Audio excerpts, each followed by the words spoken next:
What's going on, everyone? Welcome to Movie Emporium's TV review of Severance Season 1, Episode 6, Hide and Seek. Now, of course, this episode is directed by Aoife McArdle. Now, before we begin, if you like this channel, awesome. Hit the subscribe button to join Movie Emporium. Hit that notification bell at the top to find what's coming next.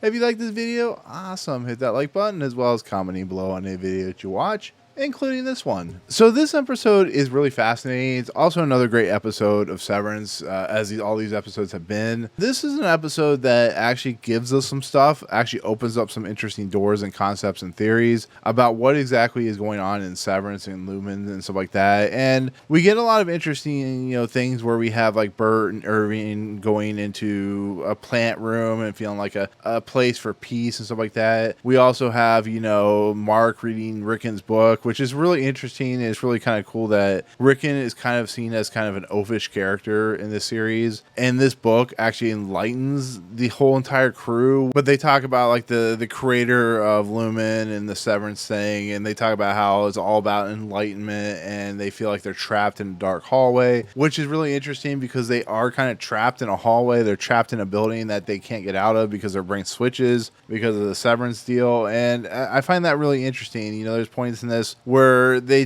feel at loss of who they are and they feel broken, and Harmony, who's the head of, like, she seems like to be the head underneath the bosses, feels like feels kind of just lost in everything. And at the beginning of the episode, which I found interesting, is Harmony actually has, I think that's PD's little chip that they put in his head to do the Severance thing, and she puts it on a necklace and then goes and prays and sings to the leader of this who created this system, that created the Lumen.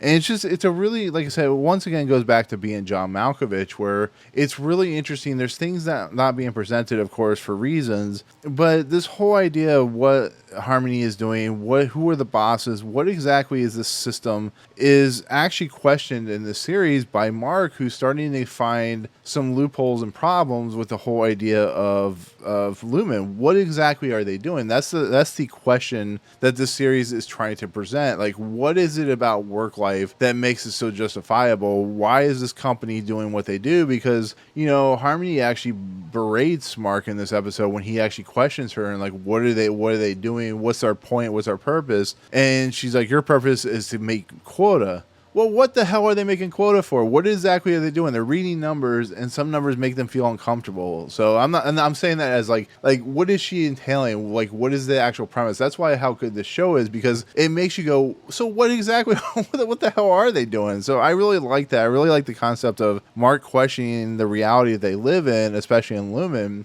But they also break protocol, as basically what happens is they're in a room, they're talking, they say they should keep mapping it out. Irving doesn't feel like they should do that. Dylan does believe they should do that. What exactly is going on? That's when Mark is taken to Harmony and kind of questioning, because of course Millicek comes in at that right moment to see them talking. And Mark, like I said, asks that question, what exactly they're there for? And their hallway privileges are provoked.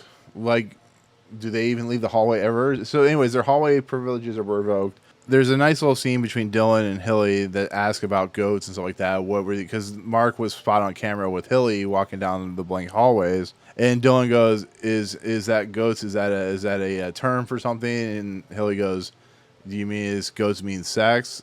No, that means there's goats in the building. And I thought that was kind of cute and kind of funny. But then Mark decides, he says, screw it, I'm going to go with you guys down to O&D. He says, show me. So they go down there, and Harmony, of course, sends Millicek to go after them. But they are actually brought into this O&D research center. But what exactly is this research center doing? Even the people working there have no idea what they're doing. They're just given objects. They're placed into this machine. That's about all they're told. And it's the same thing with MDR. What is macro data refinement mean? That's the place, MDR, where the crew work. Nobody has any answers for what they're doing. That is what I love about the show. They have no idea, no concept of what they're doing. They're just there. They're drones. They're individuals that signed up for a procedure. Everything about that is, to me personally, amazing writing, because there's mystery there. There's weirdness there. There's just, what are we doing there? The fact that Britt and Irving, sound like Bert and Ernie actually a little bit. I thought that was kind of funny. Bert and Irving have this relationship that's being kind of, taken away from them. And then on top of everything, they run into this research development center, and even Bert can't really explain what they're doing. And then they decide, hey, you know what we should do? We should get the MDR and the O&D and, of course, the goats, and just have a a back and forth, kind of keeping everybody in the loop. That's when Millicek comes in, and of course Dylan takes a little card that he finds that has some information on it, like a picture or whatever, stuffs it in his back pocket, which is going to make it important later because I want to talk about that. And of course the crew is brought back to Harmony, who's actually in the MDR office, and she starts doing the song that she did at the beginning of the episode. But in the process of everything, Mark has to go back to the break room. Well, there's been this big thing of what happened to Miss Casey. Where is she? Well, we find out she was in the break room. She looks like she's been traumatized from this break room. Is insane.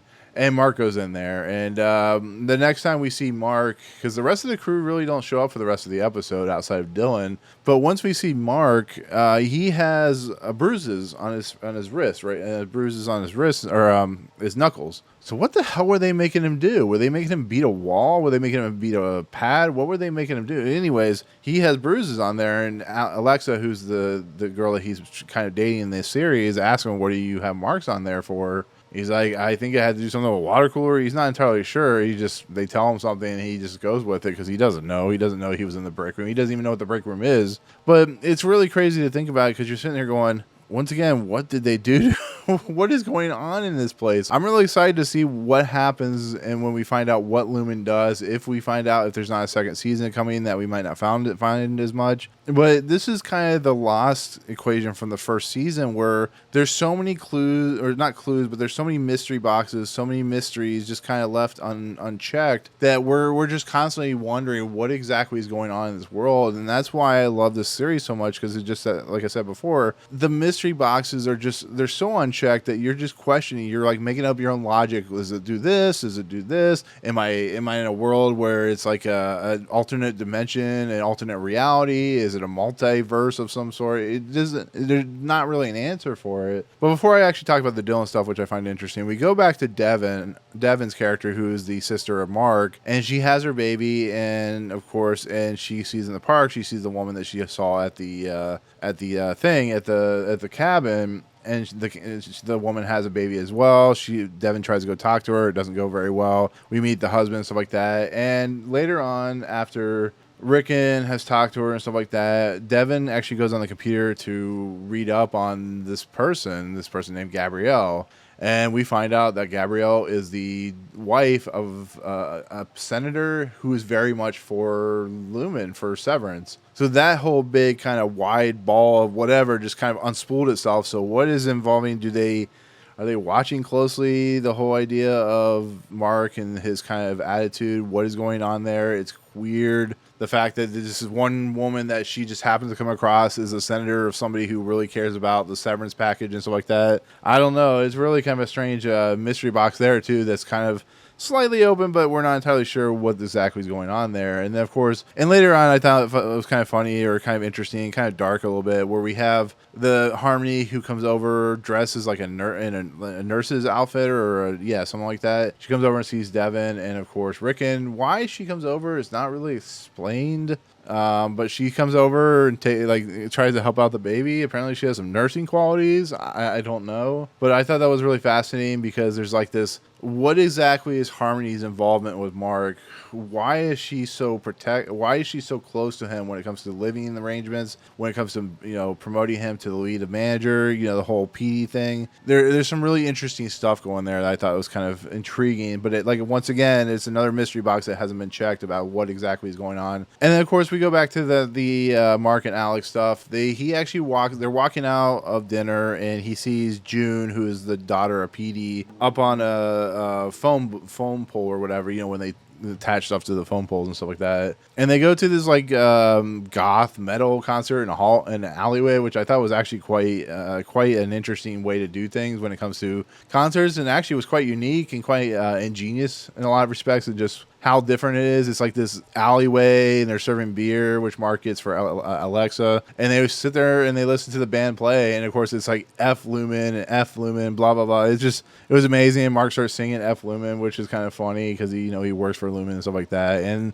they meet June afterwards, and I just thought that was kind of an interesting thing, talking about how you're doing, June, so on and so forth. And then later on, Alexa and Mark have sex. So it was a good night for Mark in some form of aspect. So they make out, and he finds out, he goes and has sex and stuff like that. And later on during the night, Mr. Grainer or Garner or whatever his name is, the one that always seems to be the security of the building, he actually visits Harmony, and Harmony doesn't seem too happy about it. And he does make a joke. He's like, "Are you a nurse or something?" But they're talking about they're trying to find this woman, and they're doing new protocols for MDR and stuff like that. And Harmony's having none of it. She's like, "Get out of here," blah blah blah. She locks the door on him, and of course, he's got to go look for this woman. Who this woman is, I don't entirely know, but in the process of everything, Mark decides he's going to go back and get the phone because he's having another nightmare about PD's death and stuff like that. And he puts the phone back together, and the phone starts ringing. He answers, and there's a woman on the other line, and they meet at Mark's old school, which appears to be not a school anymore. It appears to be a rundown house or building or whatever. And we see this woman, and we're not entirely sure what's going on. She knows who Mark is. She knows apparently something about Lumen and PD and stuff like that. And before she starts talking, there's a noise, and they kind of walk off, and that's actually where the episode ends. But like I said, it's a cliffhanger. It's well done. It's what you would expect when these types of episodes happen. You got to leave